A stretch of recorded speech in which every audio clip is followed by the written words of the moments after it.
It is Wednesday, the 16th of October. We are at Rural Wars, somewhere in Peasleake in Guildford, in some pub and restaurant.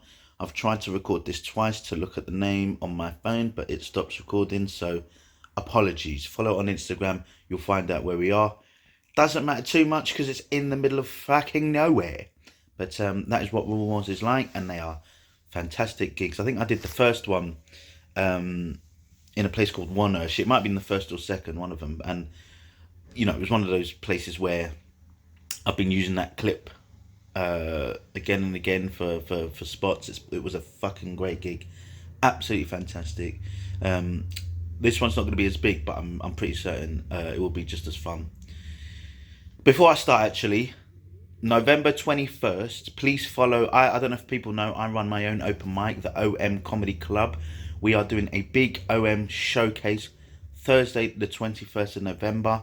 There will be a link in the description to buy tickets. Please come out if you watch the vlog. I'm not one for self-promotion, but for the OM, it means something more. So I need to start doing that more.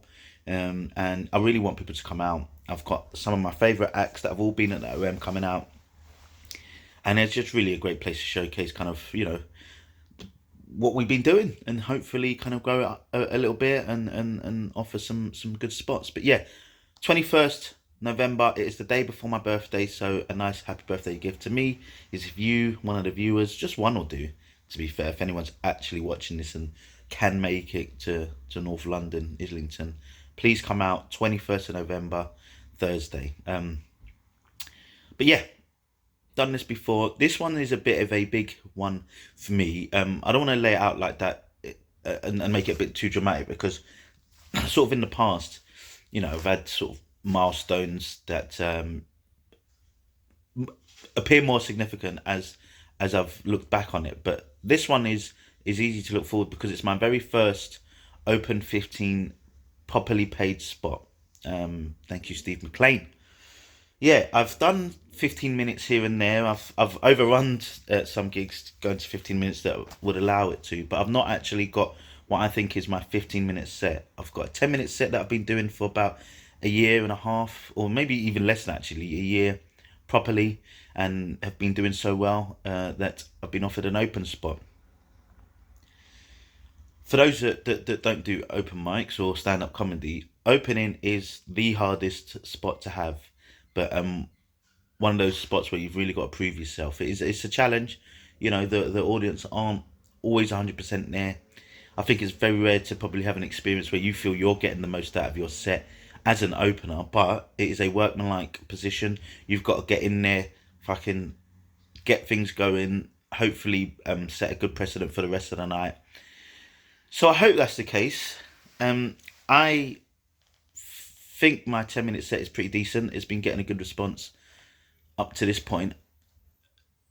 It's taken me 10 months, we're in now, October, to even figure out another 5 minutes, which, you know, compared to some of these other comedians, I must be dog shit, because they seem to be bashing out hours every fucking 6 months. So who knows, maybe I'm just dog shit. But I think I've managed to get as good an extra 15. There was obviously some tightening up to do, but as I said to my friend Dan yesterday, you know, because I've got no choice really, because I've got the 15-minute set and I accepted it. But largely, I'm happy with the framework of this new section to bolster my set. And I think over time, the more I repeat it and the more I get out there and doing it in proper places, it will hopefully gradually just hone itself into something that is incredibly strong. I see that I'm going 4 minutes in, so I may or may not put in the entire clip. I probably will, because I don't like editing, as you guys fucking know. And apparently, people like to watch longer clips, so we'll see. But I am looking forward to this, which is, like I say, doesn't happen too often, but I am, yeah. Although a bit of a stressor, I've got to take my mum to the hospital this afternoon, so I've got to get home and then drive off as quick as possible. So obviously, it's got disaster written all over it. But yeah, hopefully we'll have a good time.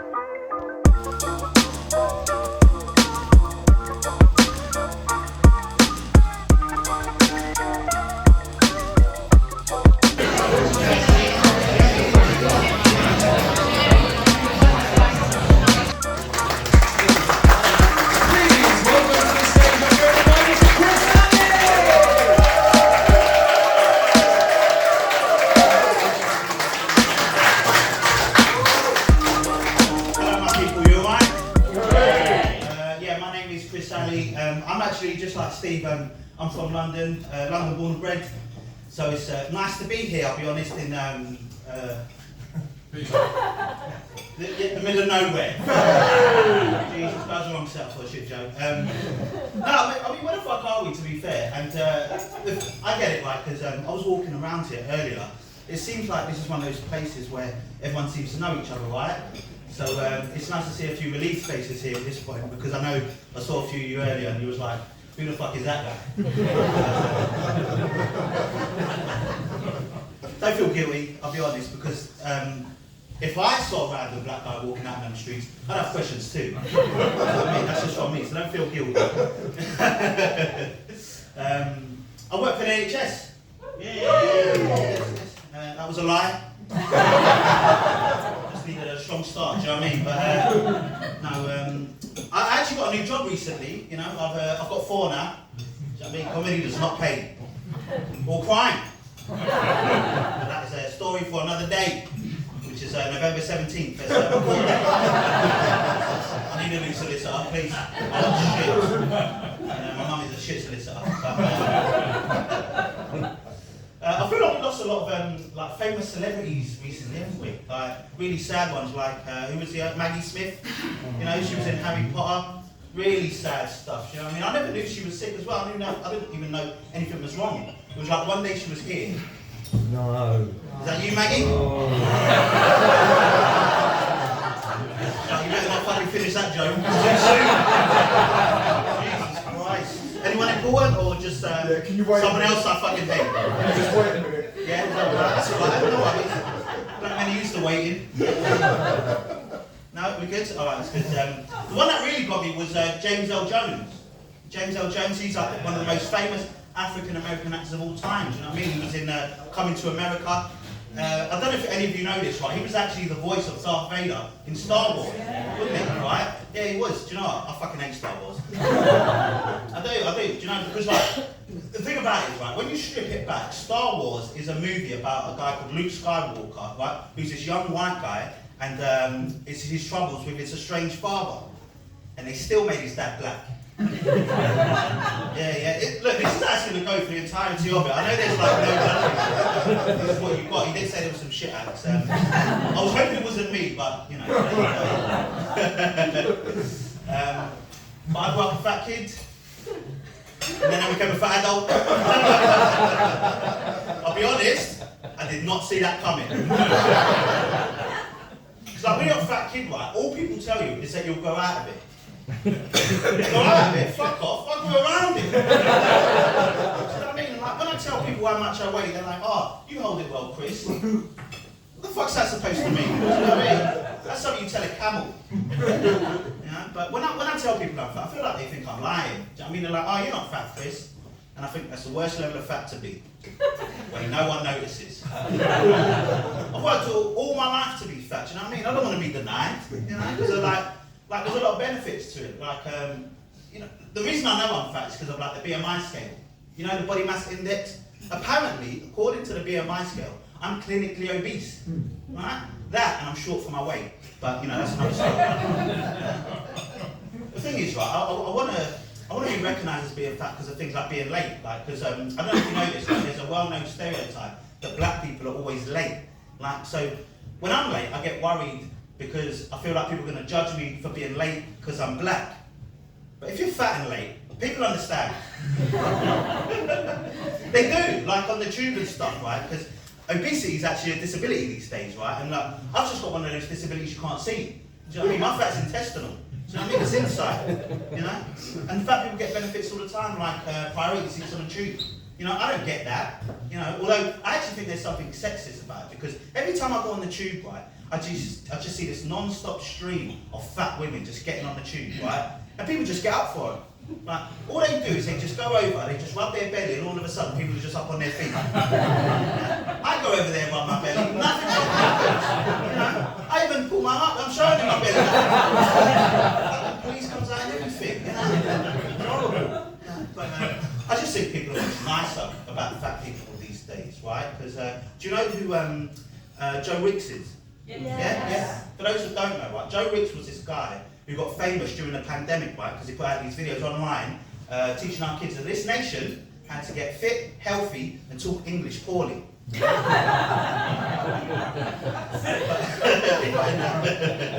in some trouble recently though, because he put out this tweet, right, that said there's a reason why ADHD is on the rise in young kids. It's because of processed food. Obviously, which is absolute nonsense, isn't it? You know, because we all agree it was the COVID vaccine. Not like when I was a kid, boy. Like people were mean about fat people, like Gillian McKeith. You know, do you remember Gillian McKeith? She used to do that show, You Are What You Eat, right?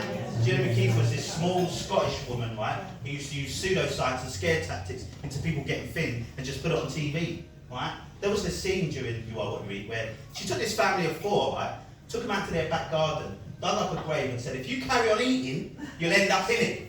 Yeah? Which is extra scary with a Scottish accent. Absolutely fuming. Yeah? But I realised as an adult, the best way to watch that show, right, is to just put it on mute and get higher.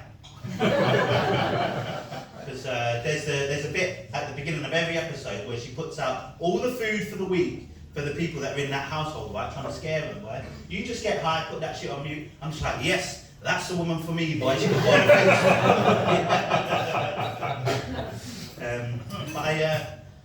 We got any football fans in the house? No? What do you guys do out here? What is it? Well, I wasn't going to ask you to support, but now you want me to ask you to support. Who do you support? QPR. To be fair, like, you know, no one really should be supporting them. Is that because is the QPR around here? Or just no. Okay, so no one likes sports or anything here. What do people do here in Peasleake? Mountain bike. Yeah. Well, that is a white person thing to do. No, I'm a big football fan, me. Big football fan, you know. Trying to become a medium size. Still holding on to that Christmas weight since I was 12. But, you might have heard about this, right?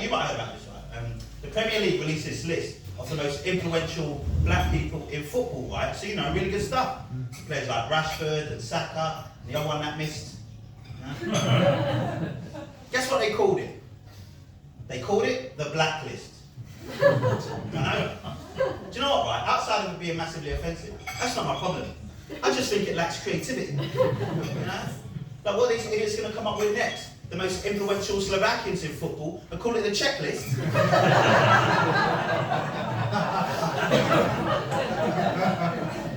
I get it, like, you're trying to recognise black people, but I just don't think these people have gone far enough, right? Like, they ain't recognising black people in, like, politics. So do you know what I'm going to do? I'm going to put an all-black political party together and call that party Slave Labour. Alright, it's a good fucking joke, right? You know, Diane Abbott, Chuka Muna, that one that missed. Do you know, I just feel like people are trying to recognise black people in really weird ways, you know? The term BAME, you know, that got cancelled. The one I never understood was the term person of colour. How did that get through? Yeah? Obviously, most of you don't get it because you're white, but the thing is, right, the person of colour means someone that isn't white.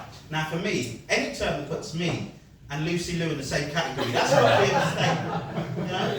Like, she's a 5-foot Asian woman that looks like she can fit in most people's pockets. And I'm not, you know? I'm a 5'10", 80-stone black guy. I can barely fit in most smart cars. You know? We are not the same people, right? Like, growing up for me, right, the term coloured was like the Disney version of the N-word. Innit? Like, it's true, right? You had that movie, like, set during segregation times, you know, before people realised black people were good at sports. And, you know, there's always like this little black kid who goes to the shop to meet his, to get some food for his mum. And he meets this racist who's like, we don't like your kind, coloured boy. You know? And he goes home to run to his mum like a little bitch and, you know, she's like, that's okay, baby.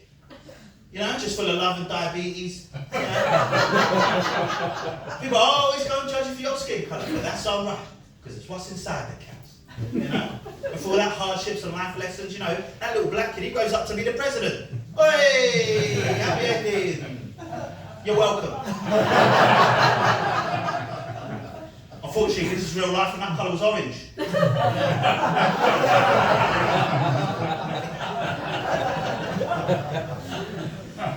Question for the room, give me a cheer or something. Did anyone in here grow up with like a bit of an annoying dad? I feel like there's annoying dads in here. No, I grew up with a single mum, you know, wonderful single mum, you know. Growing up, she did all the things a dad would do, you know. We'd go and play football, she talks about girls, or she cooks legs, you know. She even taught me how to shave. Yeah? So I'll get between those legs, but you know. Hey! I'm a good son, what can I say? Do you know what I mean? I was doing a Brazilian far too long on my beard, do you know what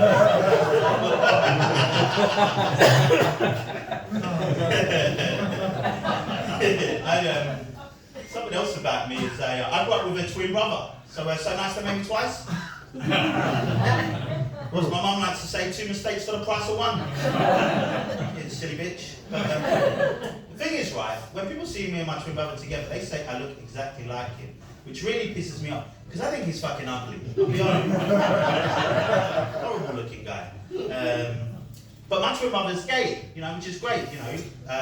He came out when he was 18 years old, you know, and he was telling friends and family. The only problem I have is I'm a big homophobe. big homophobe. Trying to become a medium-sized homophobe, you know, still. No, stupid joke. You know, I'm not a homophobe. I used to bath naked with a gay guy.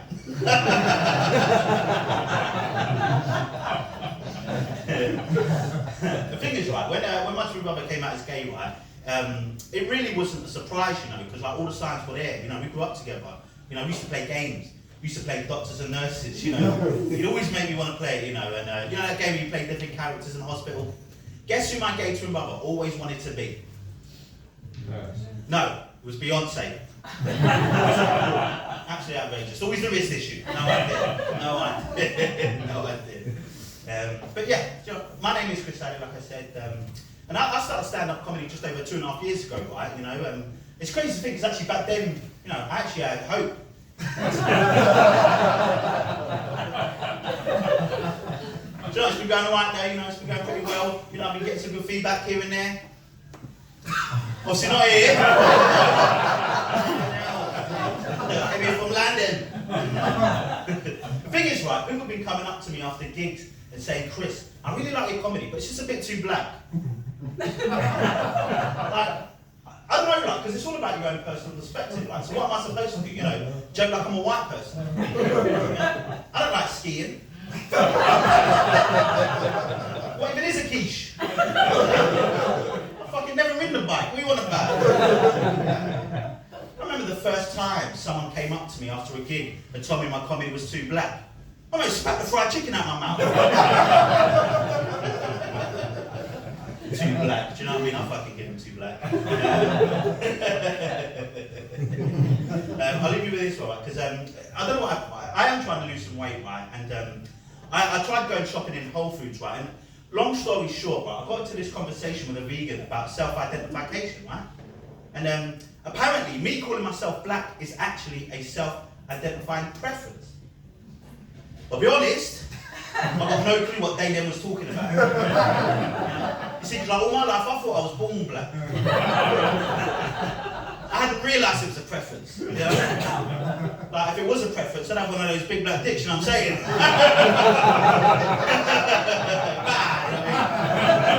Throbbing at the rock and shit. My jug looks like 3 new potatoes just huddled together. You know, you guys have been absolutely wonderful. We are in for a brilliant night. I've been Chris Alley. Thank you very much.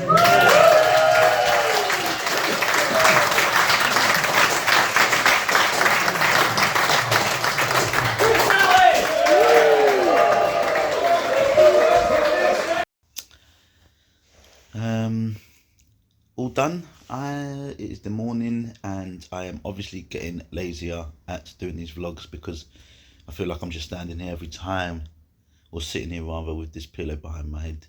I will be better next year though. I'm going to get a nice camera from Curry's. Thank you, Beth Fox, for showing me you can get it. And pay monthly, which is great for me. I ain't poor, but I still act poor, so I need to pay it off month by month because I cannot have that outgoing. But there you go. don't really know how to start with it. Really, it's I'm in a mixed feelings. I think I've said a million times before, opening is one of the hardest positions. And I think, objectively, it's easy enough to say that. But then when you're in it, and especially kind of the way that I think in terms of maybe being a bit critical, it's hard not to feel like I didn't do my best. But that's probably because I didn't do my best. you know, it was an opening spot. It was my first 15 as an opener, which, I think I did definitely had the back of my mind thinking, I really want to try and do well, even though I know it is a tough position to perform in.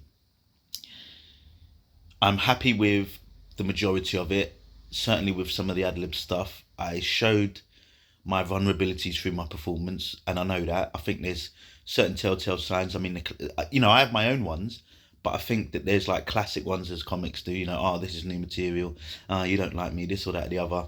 I probably egg up the black thing a bit too much. I know that. And that's always a bit disappointing if I'm being honest. Like the jokes are the jokes, but when you start just like separating yourself from the audience and you're just putting them on the back foot, I think that's what happens when you kind of like, oh, you scare me. But I think for the most part I held it together. Got some good responses.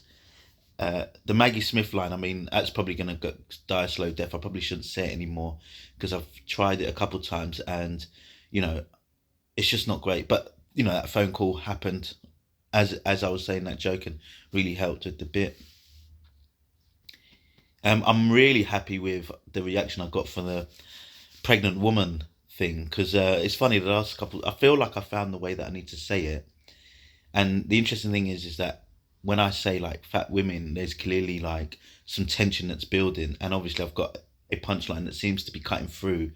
And I think the more I say it, the better it will come out and hopefully the better it will become. So that is a massive takeaway because I think that it seems to be getting a decent reaction as well. So yeah, I just, I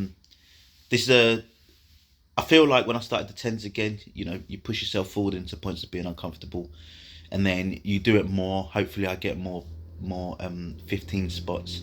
I've at least got a 15-minute clip now that is reasonable, which I can at least put out there. I'd like to be able to get something that I'm a bit more happy with in respect to that, but let's just see how we get on.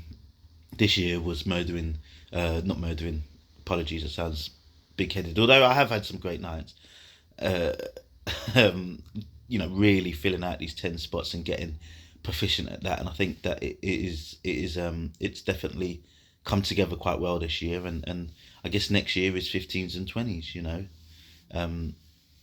Spoke my man Louis, and we're both kind of in the same mindset next year because we know that opening spots is going to be our thing because that's kind of like the progression. It's about nailing that down. I'm not going to fucking go into there and think like, oh, I hate opening spots, it's not for me, blah blah blah.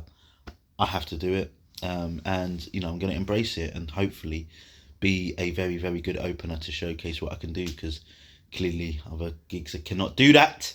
Thank you, Stockton Gong. But yeah, just appreciate the 15 minutes, appreciate getting paid, and I just appreciate kind of where I'm at to finish out the year or close to with a big 15 minutes. All I've got left really is the big OM, 21st of November. Get that out of the way and then, just kind of see out the year and yeah, be pleased with what I've done, I think. I'm probably going to be doing a big episode by the end of the year, kind of a wrap-up of the year. Lots of clips from how the year's gone. I think if you watch the vlogs, you might see some familiar parts, but keep an eye out for that. And yeah, we haven't got long left to the end of the year. We ain't got long left to the big OM. I'm fucked. But yeah, please sign up. Please come out. Like and subscribe. All that good stuff. We are on to the next one.